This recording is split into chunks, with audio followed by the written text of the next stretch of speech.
we've talked about the Orphan Girl, we've talked about the head frames. What would you say is your favorite piece of history at the museum?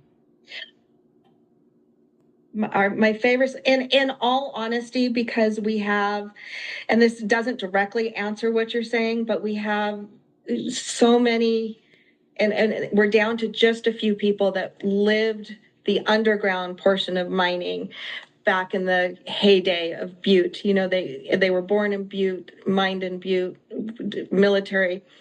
It's talking to them and hearing their stories and their passion. One person in particular, Tom Holter, who gave tours at the museum for years, and he was involved in other pieces of history here. We have Our Lady of the Rockies, which was a statue that was helicoptered in by pieces on the mountain, and he was involved in that.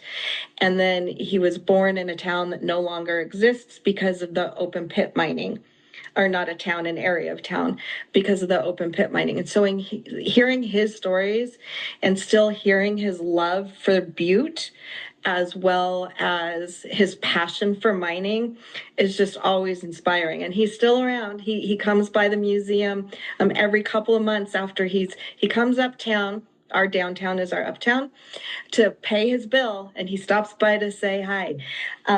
But hearing his stories, and then we have a volunteer on staff that comes religiously on Wednesdays, who you can show him a picture of a head frame, or a whole bunch of the head frames that were on the hill, and he can name each one of them like that. But he has those stories as well, because he worked in the mines and he grew up here in Butte as well. And so he has all of his stories growing up in Butte. And so that's the piece of history and the part of the museum that I like the best, are the actual people who lived it.